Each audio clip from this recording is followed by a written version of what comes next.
Bonjour à tous et bienvenue dans cette nouvelle vidéo. Et je sais que le titre fait peur, ne prenez pas à manger, juste un petit peu parce qu'on va quand même se péter le bide. C'est encore l'apocalypse, on va aujourd'hui débunker les pires secrets de l'industrie alimentaire. Il y a un commentaire qui revient très souvent sur la chaîne, c'est que je mange de la merde. Et vous ne vous doutez pas que vous en mangez encore plus. C'est vrai que cette phrase est pas terrible. Je vous explique le contexte, il y a une vidéo qui tourne depuis un moment sur TikTok qui fait le buzz, que beaucoup de gens ont repris, sur les pires secrets, les choses cachées dans l'industrie alimentaire, dans des aliments qu'on mange tous les jours. Il y a des choses assez choquantes, vous allez voir que la vidéo est quand même tournée un peu complotiste, dans le sens où rien n'est expliqué et j'ai débunké pas mal de trucs, on va déjà tester si c'est vrai, et je viens de m'apercevoir à l'instant que la vidéo à l'époque avait fait le buzz sur Facebook aussi il y a quelques années, donc ça date tout ça. Mais c'est pas forcément faux. Et vous allez voir, ça fait peur. Et on aime la peur. Parce que c'est l'apocalypse. Est-ce que c'est vrai ou fake? On va voir ça tout de suite.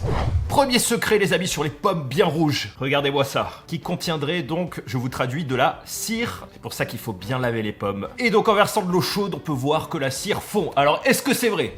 Olé, j'ai trouvé une pomme bien rouge. Regardez-moi ça, bien rouge, bien brillante. On peut pas faire mieux. On va la poser ici. Elle est magnifique. Et rajouter un peu d'eau chaude pour faire fondre la cire. Attention les amis, c'est parti.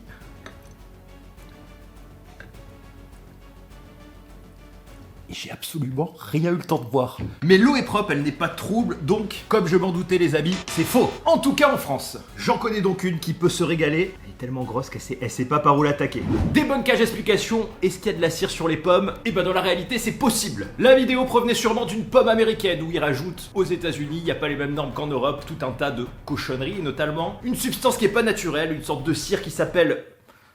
Putain, j'ai oublié. La morpholine, si je dis pas de conneries. Notamment pour l'exportation, c'est pour ça que l'Union Européenne, si vous vous rappelez, n'a pas trouvé d'accord avec les États-Unis parce qu'on n'a pas du tout les mêmes normes. En Europe, concernant cette pomme, on ajoute aussi de la cire, mais très peu, en très petite quantité, une cire naturelle. Et le but n'est pas de la rendre plus brillante comme c'était dit dans la vidéo, mais ça permet simplement aux fruits de gagner quelques jours, donc de mûrir moins vite. Un peu comme pour les poires où vous savez, on enrobe la queue pour pas que ça mûrisse trop vite, de cire. Ça s'en va sous l'eau chaude, simplement. Donc, rincez toujours vos pommes.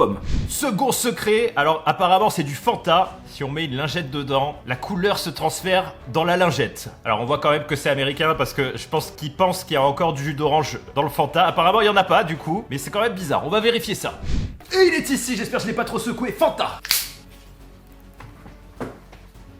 C'est bon, on a survécu. Bon appétit soif. Un peu de Fanta. Hop. Est-ce que ça marche avec du papier simple? Ouh, ça mousse. Absolument pas. Avec du papier absorbant, où ça mousse, et bah là c'est totalement fake, en tout cas chez moi. Et je vois qu'il y a 10% de jus d'orange. Ce qui est pas beaucoup, mais il y en a.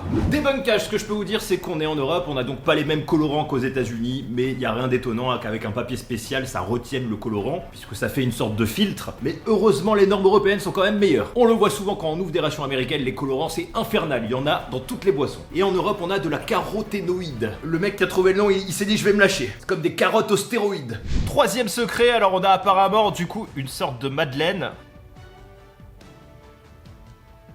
qui contiendrait un aliment caché. Une sorte de pâte avec des fils. De la fibre synthétique. J'ai donc pris les amis l'équivalent français des madeleines d'une bonne marque. D'ailleurs il m'en reste juste assez pour la vidéo parce que vraiment c'est trop bon. Et on va tester aussi avec un 4 quarts qu'on trouve... Voilà, parce que tout simplement c'est pas cher du tout. Donc je me dis qu'on a plus de chances d'en trouver dans des trucs pas chers. Ah, ça me fait tellement de la peine de sacrifier des madeleines. Alors est-ce qu'il y a vraiment un truc dedans? Eh ben non, on vient de perdre 3 madeleines pour rien. Allez, on passe au 4 quarts.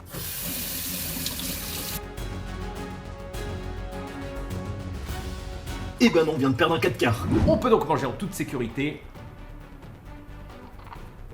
Qu'est-ce donc que cette sorte de fibre qu'ils ont trouvé dans le gâteau qui est probablement américain, qui n'est pas de la fibre synthétique comme indiqué dans la vidéo? Moi au début j'avais misé sur l'huile de palme, alors peut-être de l'huile de palme. D'après ce que disent les gens, ce serait simplement du gluten, donc ils rajouteraient du gluten. Mais comme vous l'avez vu, c'est pas le cas en Europe, qui pour faire très simple est un aliment qui est présent dans le blé, dont on a augmenté la teneur en gluten par croisement naturel, ce qui cause chez certaines personnes des intolérances, voire carrément des allergies, pour des raisons en fait simplement industrielles, puisque la pâte du coup devient plus collante avec plus de gluten, et je suppose que c'est pour ça qu'ils en rajoutent dans certains gâteaux du coup américains. Quatrième secret donc, avec de la mayonnaise. Donc il y a une bonne et une mauvaise mayonnaise. Il y en a une qui devient violette et qui est dangereuse. J'ai rien compris. Alors, ils utilisent de la iodine, du coup... Ah, c'est bon, j'ai compris. C'est vrai que ça fait peur, présenté comme ça. Et j'ai pris 2 mayonnaises, donc une vraiment très entrée de gamme, vraiment la moins chère de la moins chère. Et une autre d'une marque bien connue. On rajoute quelques gouttes, du coup, de iodide sur chacune. Et attention, on mélange les deux pour obtenir une bonne ou une mauvaise couleur. C'est dur de mélanger à deux mains. Effectivement, on en a une qui tourne au marron caca. Résultat sur la moins chère, effectivement, on a une couleur marron foncé et sur l'autre une couleur du coup plus orangée. Donc si on suit la vidéo, celle-ci serait très mauvaise. Débunkage, hein, parce que ça fait peur quand même. Alors en fait, simplement, regardez-moi ça, la iodide est un produit qui réagit de cette couleur du coup à l'amidon. Donc ça veut juste dire que dans les mayonnaises bas de gamme, il y a de l'amidon et que dans certaines un peu plus chères, il n'y en a pas. Ce qui n'est absolument pas dangereux au passage pour la santé, mais pas besoin de faire tout ça, on est en France, vous regardez en fait simplement la liste d'ingrédients. Si vous voyez amidon, bah la mayonnaise va prendre cette couleur avec de la iodide. Voilà, c'est de la chimie, c'est simple comme un tacos. On part sur un test donc pour tester le faux miel apparemment, du vrai miel. Alors ça c'est peut-être intéressant avec de l'eau froide.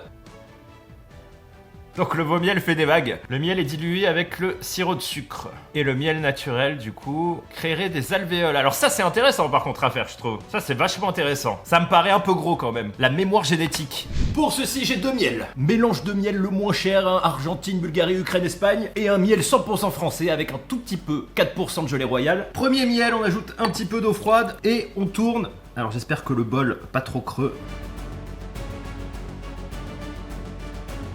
Alors je sais pas si vous voyez bien du coup parce que ça bouge et dès que j'arrête de bouger on le voit plus, mais il y a des alvéoles au fond. Attendez, peut-être si j'enlève l'eau d'un coup. Alors je fais vite, ça forme bien des alvéoles au fond, c'est incroyable. Est-ce que ça en forme plus avec le miel de bonne qualité? Waouh, regardez, on le voit tout de suite, on le voit mieux, alors il est plus épais, et regardez, ça forme effectivement des belles alvéoles, alors qui disparaissent par contre dès qu'on enlève l'eau malheureusement. Donc les deux sont bien du vrai miel. Est-ce que cette technique est vraie ou fausse au niveau des alvéoles? En tout cas ça en fait avec du vrai miel, et logiquement ça n'en ferait pas avec du faux parce que le sirop de glucose a tendance à se diluer dans l'eau plus facilement. La technique pour repérer un bon miel, donc un miel qui n'est pas coupé, c'est tout simplement que le miel ne se dilue pas facilement dans un liquide. Donc si vous en versez dans votre tasse et que ça reste pas au fond, c'est bizarre. Secret suivant, donc il nous faudra de l'eau chaude. Qu'est-ce que c'est? Ah, c'est pour reconnaître le vrai beurre du faux beurre. Alors ça, je pense que c'est un problème qu'on n'aura pas trop en France. Ça mérite une explication en tout cas. Donc si on suit la vidéo, le faux beurre est fait à partir d'huile de palme et du coup ne se mélange pas et c'est comme ça qu'on peut le reconnaître. Du vrai beurre et du faux beurre. On va voir si ça marche, mais ça je crois que c'est un problème très américain. Allez, on y va, c'est parti. Le vrai est ici et le faux ici. Je mélange.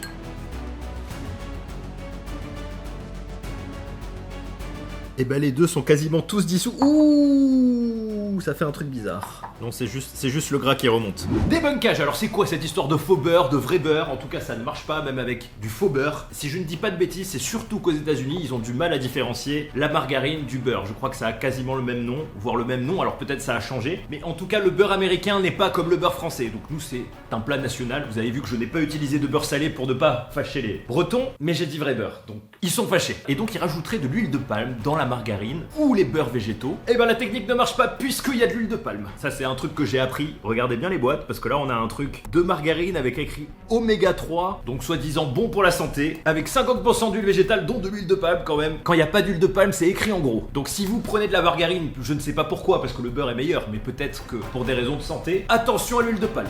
Secret suivant avec du Mountain Dew et je crois que c'est un filtre, une cafetière filtrante.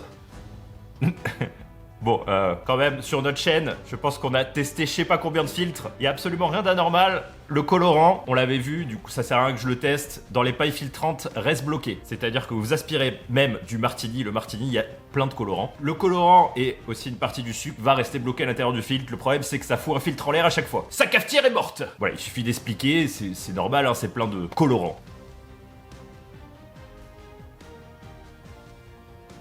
Filtré. Ouais, rien d'étonnant, hein, du coup. Secret suivant, donc on est avec des nouilles instantanées. Et du coup, la boîte est vide. Et ce serait un secret de l'industrie alimentaire. Alors, est-ce que c'est vrai et pourquoi il y a aussi peu de nouilles? C'est un scandale. Hop, petite nouille au poulet. Mais qu'est-ce que c'est que cette histoire? Est-ce que la coupe est vide? Ne vous inquiétez pas, elles seront manger, et ben regardez, elle est pas si vide que ça. Si vous regardez, il y a effectivement un peu de place, mais vous allez voir que c'est tout à fait normal. On débunk, alors c'est pour ça qu'il faut pas croire tout ce que vous voyez en vidéo. Première chose, qu'il y ait peu de nouilles dans la boîte, c'est logique puisque les nouilles vont gonfler. Deuxième chose, qu'il y a un espace vide en dessous, c'est pas de l'arnaque, c'est tout simplement pour que l'eau coule au fond. Parce que sinon, vous aurez des pâtes cuites en haut et dures en bas.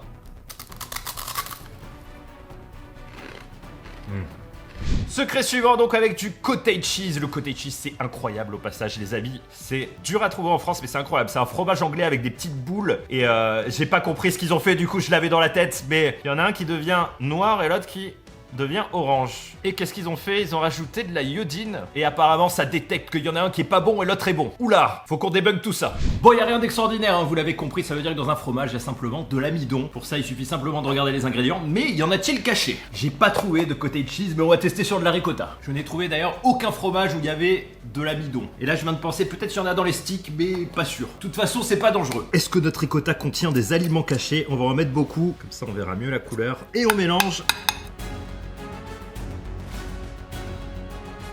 Eh ben non, il n'y a pas d'amidon dans notre ricotta. On débunk, et ben il n'y a rien à débunker, puisque les fromages sont vrais en France, et que s'il y a de l'amidon, c'est écrit sur la boîte. Secret suivant, alors je suis désolé, la vidéo est petite, j'ai pas trouvé mieux, puisque tout a été... Désolé, je m'interromps moi-même. Il y aurait du plastique du coup dans le... Attends, oula là là là. Qu'est-ce que c'est que ce bordel? Il y aurait du plastique donc dans le riz. Ça, il faut qu'on vérifie. Olé! Alors, j'ai pris du riz basmati, hein, vraiment entrée de gamme, mais marque fournisseur du coup, parce que c'est moins cher. Et basmati, pourquoi? Parce que je sais que le riz vient de loin. Donc s'il y a du plastique, il y a plus de chances que ce soit dans du riz basmati. Bon, j'en sais absolument rien, mais en tout cas, c'est sûr que c'est pas dans le riz de Kama. Ah merde! J'ai donc mis un peu d'eau sur le fond de l'assiette et on va voir si du plastique apparaît. Alors pour l'instant, on dirait que notre riz est safe, hein. Je vois rien disparaître dans l'eau, vraiment devenir transparent, il n'y a absolument rien. On a du riz magnifique. Aucun bout de plastique. Est-ce que c'est vrai ou faux le riz en plastique? Eh ben, c'est faux, absolument faux. Voilà, de ce que j'ai vu, c'est parti d'une fausse vidéo en Afrique. Vous savez qu'en géopolitique, c'est un peu compliqué. La Chine, l'Afrique, les Chinois sont très implantés là-bas. Et ce serait une vidéo pour nuire à l'image, puisque les Chinois envoie du riz en Afrique. C'est un truc qui ne peut pas arriver en Europe, je pense. Et si c'était vrai, ça se verrait quand même tout de suite, hein. Je peux vous dire que quand je verse mon riz, s'il y a du plastoc qui fond, je le vois. Parce que ça flotte. Puisque je suis très mauvais, j'oublie toujours de faire chauffer l'eau avant de mettre le riz. Donc ça avait été démenti. Après que des trafiquants aient remplacé des sacs de riz par des sacs de plastique, c'est aussi fort possible. Et peut-être de là qu'est partie aussi cette rumeur. Secret suivant, avec de la nourriture pour bébé et un aimant.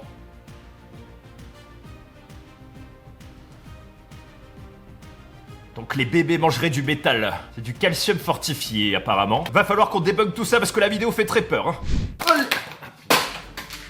Voici un magnifique hachis parmentier pour bébé, hein. C'est la seule purée d'ailleurs que j'ai trouvée à peu près avec de la purée. Alors les recettes sont pas top, hein, pour les bébés. Je voulais de la purée du coup et je trouve qu'à part en hachis parmentier, il n'y a pas beaucoup de pommes de terre dans les purées pour bébé. Ils ne bouffent rien.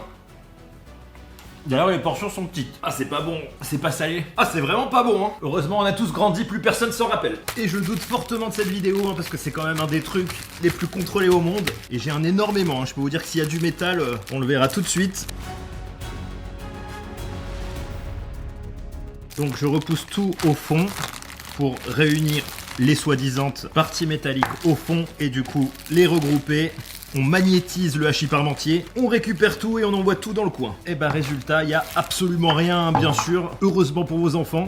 On débug, d'où vient cette vidéo, pauvre hachis parmentier? Alors là, je vous avoue que je botte en touche, mais totalement. Quelques pistes, j'ai trouvé un incident au Canada ou aux États-Unis qui a fait un peu polémique, puisqu'il y avait des taux à un moment élevés d'arsenic et de métaux lourds dans certaines marques connues d'aliments pour bébés. En Europe, on n'a pas été touché, de ce que j'ai vu. Dans certains aliments pour bébés, on rajoute un apport en fer, mais absolument rien à voir avec la vidéo, il n'y a pas des cailloux de fer et c'est dans des doses minutes pour avoir un complément alimentaire. Je sais même pas si c'est autorisé en France. Et dans la vidéo, il parle de calcium fortifié. Alors je n'ai aucune piste, je trouve rien. Donc je sais pas pourquoi ils ont fait ça, pourquoi ils ont fait cette vidéo, dans quel but. En tout cas, vous remarquerez que c'est quand même des vidéos qui sont bien filmées. Donc je peux vous dire un truc, c'est que les petits bouts noirs, ils les ont rajoutés dans la purée, ça c'est sûr. Et du coup, pourquoi le calcium fortifié était monté? Je ne comprends rien à cette vidéo. Voilà, si vous le savez, mettez-le moi dans les commentaires. Ce qui est sûr, c'est que si les bébés mangeaient des pierres, je pense qu'on le saurait tous. Prochain secret, donc avec des vitamines apparemment en gélules qui vont cuisiner au four. Il n'y a pas que moi qui fais n'importe quoi dans le monde, je vois. Donc les suppléments synthétiques brûlent, les naturels ne brûlent pas. Alors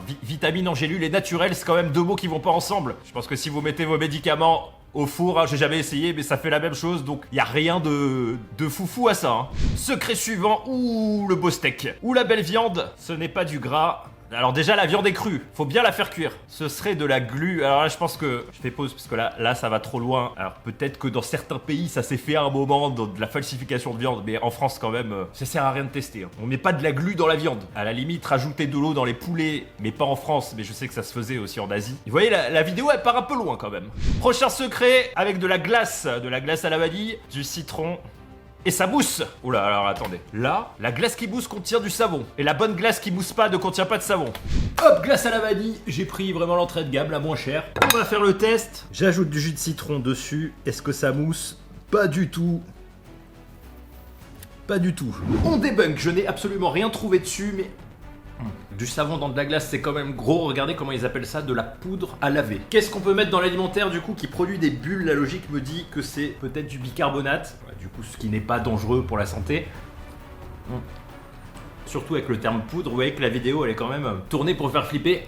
Ah putain, c'est bon. Ou un additif qui s'en rapproche, en tout cas, j'en ai pas vu dans les glaces, mais c'est vrai peut-être que ça aère un peu plus la glace, je ne sais pas. Si vous le savez, dites-le moi dans les commentaires. Prochain secret, donc avec de l'eau et de l'huile, du coton et une patate douce. Et donc il y aurait du colorant sur la patate douce. Alors plus rien ne m'étonne, hein, ce serait pas impossible. Bah non, en France, on va vérifier ça tout de suite.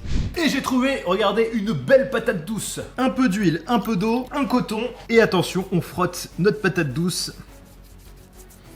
Et résultat, bah on enlève un peu de terre, hein, c'est logique, mais il n'y a pas de colorant. Elle est très très belle, hein. Je vais faire de bonnes frites. Mais du coup, ouais, on enlève un peu la terre, mais c'est tout à fait normal, il n'y a rien de spécial. On débunk, alors là... C'est totalement du fake les amis, mais vraiment pour faire du fake. Est-ce que ça vient d'un pesticide, d'un produit chimique? Donc elles seraient repeintes quand elles sont trop vieilles pour paraître jeunes. Est-ce que c'est un mec dans un marché qui s'est dit je vais le faire? Il y a zéro source, je ne trouve rien, mais rien du tout, avec des recherches dans toutes les langues. Donc si vous savez pourquoi cette vidéo, c'est un fake complet en tout cas, mais il n'y a même pas... Parce que souvent les fakes viennent d'un truc vrai et c'est un peu détourné là... Que nenni! Secret suivant, donc on est avec du café, de l'eau. Le café avec des additifs flotte. Et le café pur coule. Du coup, si vous le prenez en mer, vous pourrez survivre et ne pas mourir noyé. Alors ça, est-ce que c'est vrai? Vraiment, falloir qu'on vérifie tout ça si on a du bon café en France. Est-ce qu'il coule?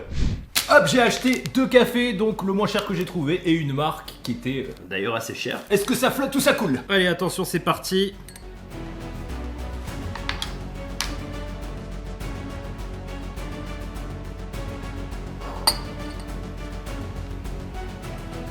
Et bah résultat c'est pareil, quand j'ai bougé le verre ça a commencé un peu à couler, mais on a du bon café, vous voyez? Quand on fait ça, voilà, ce qui est logique hein, du coup, puisqu'il y a beaucoup de poudre. Ou alors on a du café très très mauvais. Et même moi je me plante puisque le bon café était censé couler, donc c'est parfait. Alors il n'y a absolument aucune logique qu'un café, même si on rajoute des arômes, des additifs, parce que je pense que c'est de ça que part la vidéo. Donc un très mauvais café américain, moi je vois pas plus de raison qu'il flotte qu'il coule, parce qu'une fois que c'est humide, de toute façon ça coule. Je pense que sur une vidéo, ils ont posé comme on a fait au début sans toucher, et du coup ça flotte. Et sur l'autre, ils ont fait vibrer légèrement le verre, et du coup ça coule. Mais je vois pas pourquoi un mauvais café flotterait plus qu'un bon. Secret suivant, donc avec du sel. Le faux sel contient de la chalque, qui fait que l'eau est trouble. Le sel pur se dissout dans l'eau, alors que l'autre est trouble. Ça j'aimerais bien tester, mais c'est pas forcément faux, parce que je sais qu'il y a du bon et du mauvais sel. Hop, j'ai 2 sels, donc un sel entrée de gamme et un sel IGP, donc du sel de Guérande moulu. Allez, on sale nos 2 verres et on va voir s'il y a une eau qui se trouble. Ah. Et bah résultat, ah bah voilà, rien. Sont mi-trouble un peu les deux, donc... Mais en même temps, très clair, ça se dissout, donc on a du bon sel. D'où vient cette eau trouble? Alors je pensais avoir la réponse, vous voyez, et bah pas du tout. Alors faut savoir que dans le sel bas de gamme, il n'y a pas que du sel. Dans celui-ci, il y a des anti-agglomérants, carbonate de magnésium et E535. Du coup, je pensais que le trouble de la vidéo venait de ça. Et dans les bons sels, bah bien sûr, il n'y a que du sel. Donc privilégié de l'IGP, le sel de Guérande est incroyable, hein, bien sûr. Surtout qu'une boîte de sel, ça dure quand même longtemps. Juste pour éviter les additifs. Peut-être que la vidéo vient de là à l'origine, je ne sais pas, où il y a des taux peut-être plus gros dans certains sels américains. La vidéo insinue que le sel bas de gamme contiendrait de la craie. Et je sais pas où ils ont pioché ça, mais aucune idée. Secret suivant, donc avec des petits pois, des green peas qu'on fait bouillir. C'est très très bon les petits pois, d'ailleurs les petits pois frais. Alors comme quoi les vieux petits pois, il y aurait du colorant vert dedans. C'est absolument faux. Alors ça c'est absolument faux. Moi j'adore les petits pois, je fais beaucoup de haricots verts. de petits pois, les amis. Je sais pas dans quel pays ils font ça. Et je bois le bouillon de petits pois, donc avec le colorant, je peux vous dire que c'est simplement le légume qui rend l'eau verte. Hein. Faites bouillir des légumes, il n'y a pas de colorant. C'est très très exagéré. Secret suivant, donc avec des épices et une bougie. Ça voudrait dire qu'on peut faire du feu avec des épices. Les épices pures brûlent et les épices mauvaises ne le font pas. Est-ce qu'il n'y a pas une question d'humidité aussi, ou peut-être d'additif, effectivement? Attention, si vous achetez de mauvaises épices, vous ne survivrez pas en forêt. Et j'ai trouvé du curry en poudre. J'ai pris bien sûr le moins cher de tous, le curry Lidl, qui est pas mon préféré, il est un peu hardcore. Je l'avais trouvé un petit peu amer. Est-ce qu'on peut débarrer un feu avec? Mais mes goûts culinaires, on s'en fout. Est-ce que c'est un bon curry qui brûle? Alors j'ai une petite braise, mais j'ai pas de flamme. Ah si, j'ai une flamme. Ah ça pue. Eh ben j'ai pas eu de flamme, mais j'ai des braises. On débunk, qu'est-ce qui fait qu'un curry brûle ou ne brûle pas? Un mauvais curry brûle aussi théoriquement. C'est simplement qu'il a pris l'humidité. C'est comme quand vous allumez un feu. Les épices viennent de plantes, doivent être très sèches. Tout simplement, donc en fait vidéo totalement exagérée à mort sans aucune explication. Curry humide, pas très bon. Curry bien sec, juste bien conservé mais pas forcément meilleur. Secret suivant, ah du thé, j'adore le thé. Le thé c'est trop bon, le thé c'est vraiment incroyable. Alors attendez, j'ai rien compris. J'étais en train de penser à me faire un thé. Donc si on rajoute de l'eau sur du thé pur... Ah, l'autre il décolore. D'accord. Oui, parce qu'il y a certains thés où ils ajoutent des choses. C'est pas forcément inexact, mais on va vérifier ça tout de suite. You are what you eat. Ah ouais, la vidéo fait peur hein, quand même. Hop, deux thés. On va comparer du coup un thé bio à un thé aromatisé. Si on balance un peu d'eau, est-ce qu'on en a un qui déteint? Putain, qu'est-ce que j'ai l'air d'un con à faire ça. Bon, je suis désolé, il se passe absolument rien, hein, les gars. c'est que dalle. Ah, et je reviens, si on a le moins bon de gamme qui déteint, regardez. Alors pourquoi? Parce qu'il y a plus de... C'est un thé différent, peut-être plus de morceaux de bois. Et surtout, parce que dedans, il y a du réglisse. En debug, c'est exactement comme je pensais. C'est qu'ils ont pris un thé pur et un thé qui était mélangé. Là, on est sur un thé mélangé, donc où il y a des éclats de cacao. Et aussi de la réglisse, donc forcément, ça déteint du fruit de la passion, puisqu'il n'y a que 51% de thé vert. Ce qui doit être du coup sûrement la norme, qu'il y en ait plus de la moitié. Hein, peut-être je dis des conneries, mais pourquoi 51 sinon? Pour avoir le droit de l'appeler thé vert. Donc il suffit de regarder la boîte. Mais s'il existe encore des pays, et je pense qu'il en existe, dans le monde où on peut pas lire les ingrédients, cette technique marche. Bilan, ne croyez pas tout ce que vous voyez en vidéo. Je pense que comme vous, la première fois que j'ai vu tout ça, j'ai été un peu choqué. Il faut absolument pas croire tout ça. Et en fait, plus c'est choquant et plus on a tendance à le croire direct. C'est pour ça qu'il fallait que je teste. Et on a bien fait. Je compte sur vous pour liker, vous abonner pour les nouveaux. Et j'ai plus de main pour faire une roulade. Mangez gras et survivez. Et à bientôt. Ciao.